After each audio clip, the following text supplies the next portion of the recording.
Ito nga pala ang day 1 ng aming Baguio at bumaba kami dito sa apartment ng kapatid ko para sunduin siya. Pero ang lamig pala dito guys. Ngayong araw kasi ang graduation niya kaya isa-celebrate namin at kakain namin siya sa labas. Hindi na namin siya nasamahan sa ceremony dahil hirap na rin maglakad si mama. Dumating na nga kami dito sa Grumpy Joe para kumain. Double celebration din kasi ang nangyari. Sinabay na namin ang graduation at birthday ng dalawa kong kapatid. Tapos na nga kaming kumain dito kaya balak namin puntahan yung kinuha naming bahay. Medyo malapit lang dito. Doon na kasi kami mag-i-stay dahil gusto namin maramdaman ang lamig ng Baguio.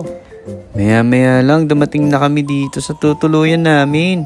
At tara, samahan niyo ako sa loob at dito natin tayo magluluto ng ating hapunan. At tara, samahan niyo muna ako magluto. At ito nga yung pinamili namin sa palengke at hinugasan ko na yung hipon. Kinuha ko na din tong fresh broccoli ng Baguio at hinugasan ko na rin siya. At isunod na natin tong sayote at hiwain na natin siya ng bonggang-bongga. At pagkatapos naman ito ay inihiwa naman natin ang ating bell pepper. Ito kasi ang magbibigay ng kagat-anghang sa ating pagkain. Kinuha ko na nga din dito ang balat sibuyas mong pagkatao. Meow meow.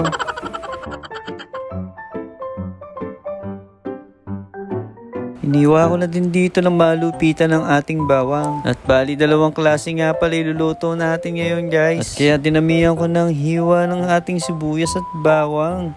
Pero sa mga oras na ito tinatamad na ako maghiwa-hiwa kaya meron ako nabiling julienne can na carrot.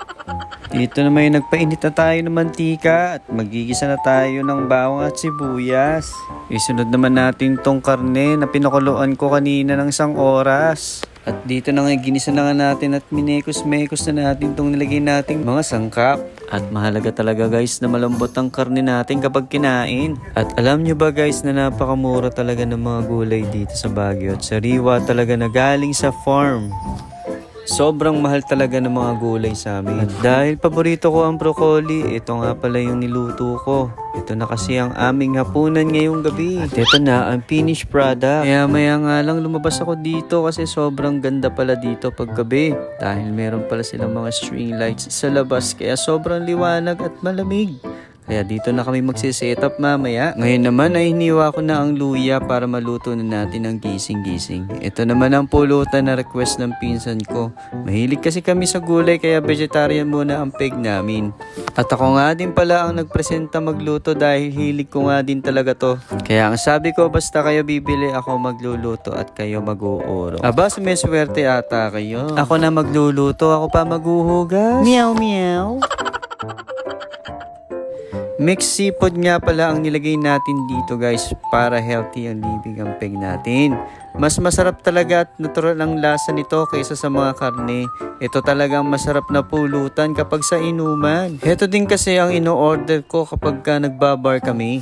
Ito nga at medyo naiinip na mga kasama ko. Medyo gutom na daw kasi sila. Aba ako na nga nagluluto at nagbablog pa.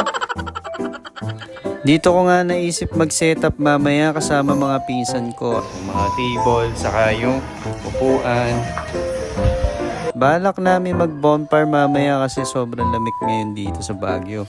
Dahil gutom na itong mga alaga ko, minekos-mekos ko na yung gising-gising at nilagay ko na itong mga gulay. At ito na nga ang ready sauce at hihalo na natin sa matapos na ang lahat. Dahil gutom na ang buhaya sa tiyan nila.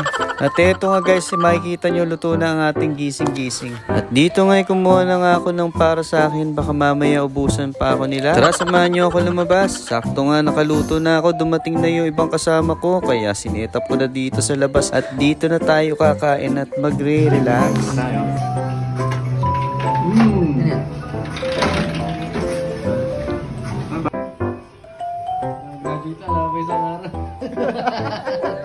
At hanggang dito na lang muna ang video natin mga ka-Moto G. Kita-kita na lang tayo ulit sa susunod na video. Moto G's here. Salamat sa panonood. Bye-bye!